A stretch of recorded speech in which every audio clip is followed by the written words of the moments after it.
This is Dr. Andrew Jones. In this edition of Veterinary Secrets, I'm going to answer the question, why does your dog shake?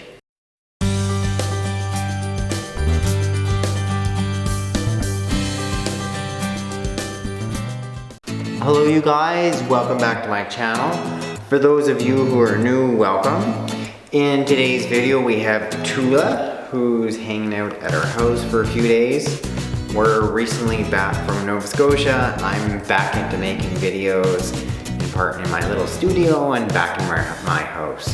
And I get to use some of my neighbor's dogs. Tula, as you guys can all see, is a small dog. She, in part, I'm getting to use her today because she's sort of helping fit my question, which a few different viewers asked. I'll get a variety of different questions that come in, and one of them was, a few of them have been about their dogs that are trembling, they're shaking. And the big question, is this abnormal? Do you need to be concerned about it or not? So for instance, if we just start with Tula here, I hop her up on this, oh good girl, on this exam table, and you may or may not be able to see, I'll close it, but instantly I can just feel her body and she's trembling. She's got some anxiety, she's scared. It's okay, little Tula. But you can see she's got her head down, she's not so sure, like what's about to happen to me up here. So of all the different reasons why, a client or pet owner is going to ask, why is your dog shaking or trembling? It's because they're nervous and they have anxiety, and just think about it yourselves. And so anytime they're in an anxious situation, so something like being on an exam table, if she's smart enough to know, like, okay, something's going to happen to me, he's used me in some of these other videos. A couple of different things you want to think about. One, just some simple behavioral training where you're positively reinforcing your dog to not be so nervous in a situation they don't need to be nervous in. For instance, that could be coming to your vet, for instance, and going in there and not having a needle or not being poked and prodded. Just summoning in, oh, hi to see you, Tula. Good girl. And then for being up on here, you're going to get a little dog. Tula's being super good. I'm not going to do anything to her. I'm like, oh, good girl. There you go. Good girl. And you're reinforcing the behavior that you want. So that she's a little calmer, she's more relaxed. Good girl. So she's, associating something positive with being up on that exam table, as opposed to something nervous to cause her to shake. Your dog may have, some other serious underlying anxiety type disorder. Maybe they got a serious fear of loud noises, thinking of fireworks, thunderstorms, etc. Unfortunately, it's pretty common. There's a number of different veterinary type products, these anti-anxiety drugs people talk about, such as Clomicam, etc. Also used for things such as separation anxiety. In all those cases, they can cause your dog to sort of shake and tremble. And some of the more holistic options that I've found to be helpful include things, an amino acid found in green tea, such as L-theanine.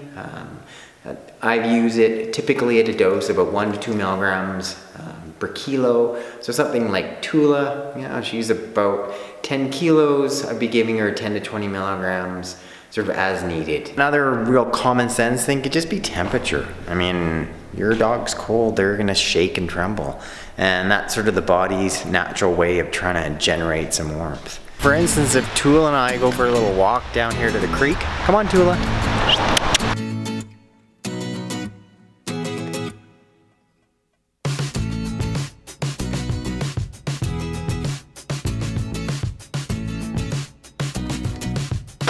So the water here in the creek, which I'm sure you guys can hear, is still glacial fed, and it's pretty darn cold. So after she's gone out, hopped into this creek, and she's got her body chilled, and she's coming outside to try to readjust with this hot weather.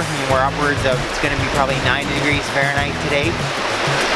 She's going to shake and tremble, and that's just based on her temperature, and that's just a normal response to being cold.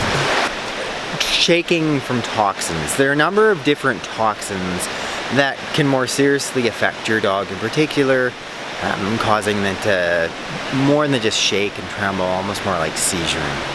And they can be these generalized body seizures, upwards to more serious, full epileptic type, full body seizures.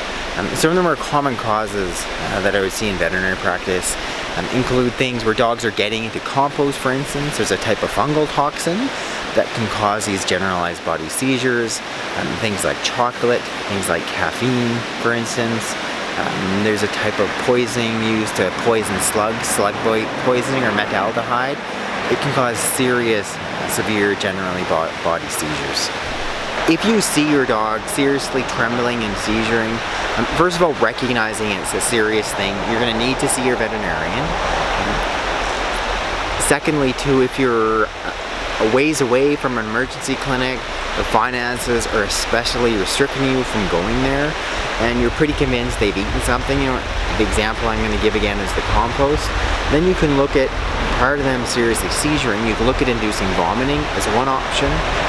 We're going to give 1 teaspoon of hydrogen peroxide diluted in half a cup of water, and that's for 20 pounds of body weight, repeated no more than twice. We're trying to get them to throw up whatever they've consumed. There's a condition called, a variety of different names, white dog shaker syndrome, generalized tremor syndrome, where typically we initially saw it in veterinary practice in these smaller breeds, say for instance poodles, the Westies, often their coats were white, and they would have these generalized muscle tremors. Their entire body is shaking and trembling, as you can imagine, and it's not linked to some type of anxiety or nervousness.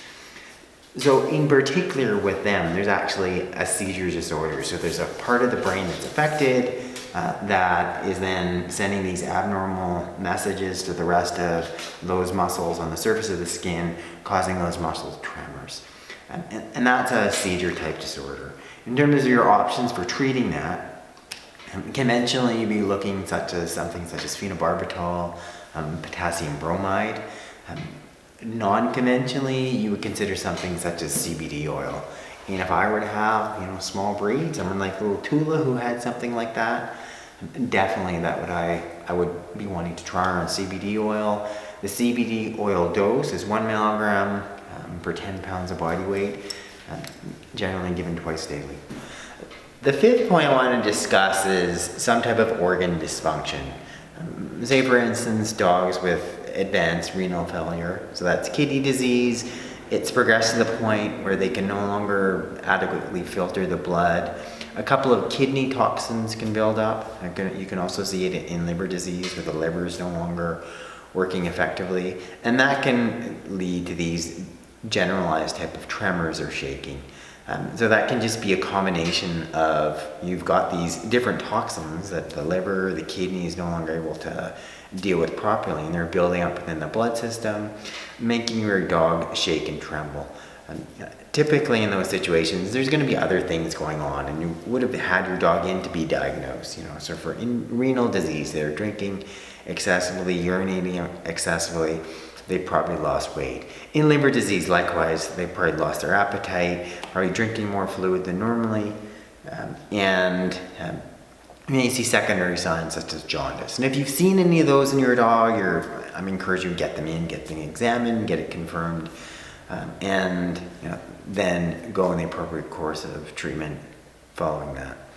There is a disease called hypoadrenocorticism, or Addisons disease.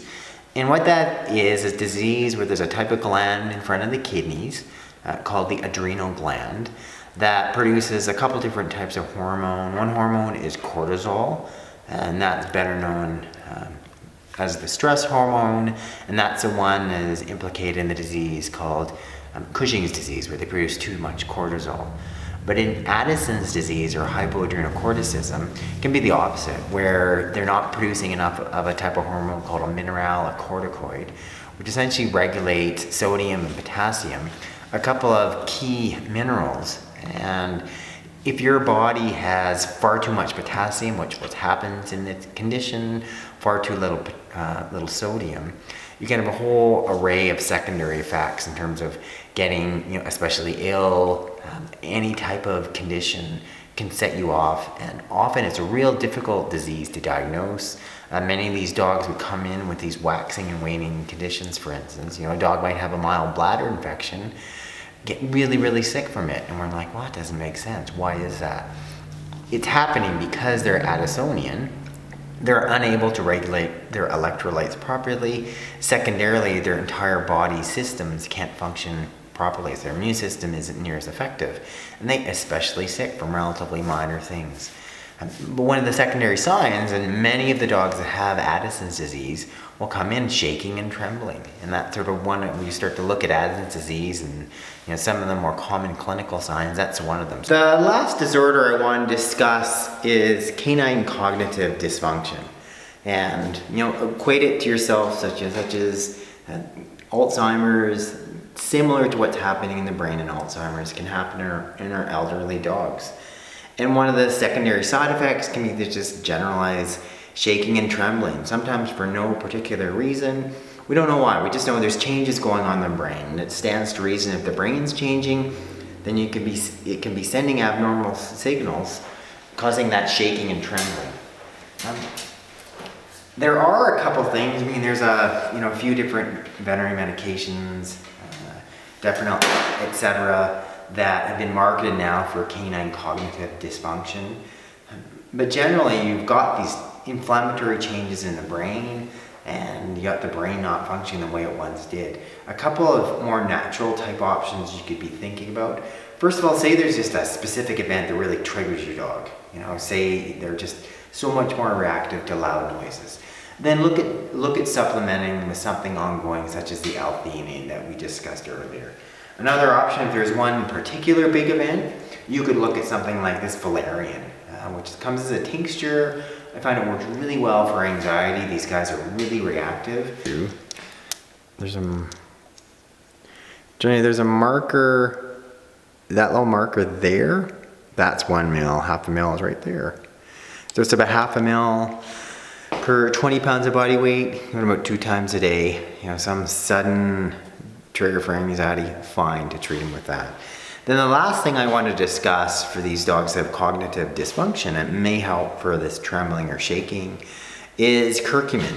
And what we're looking at is the 95% curcuminoids, given at the dose of 100 milligrams per 10 pounds of body weight, once or twice daily. You just want to supplement it with your dog's food. The big thing with the curcuminoids is we know that it's anti-inflammatory. So it seems to be helping some of those changes going on with the brain. So it's not in particular going to stop the seizuring, but it may help your dog's brain, period, at least slow the signs and symptoms of cognitive dysfunction. So if you guys have a dog that's shaking and trembling, a couple of big things I want to leave you with. First of all, assess, is it serious or not? If this is a sudden thing you've never seen before, if it's possible that it's a poisoning, get your dog examined and determine what the underlying cause is. If this is sort of something that's triggered with anxiety, consider some of the remedies we just discussed. Or if there's something related to cognitive dysfunction, once again, consider some of those additional, more mild, natural treatments. Thank you for watching this edition of Veterinary Secrets. What I want you to do now is first click up there to subscribe to my channel. Then I want you to go ahead, click that link in the box below, and then when you do that and you sign up for my newsletter, I can send you my free books and my free videos on how to heal your dogs at home with my top natural remedies.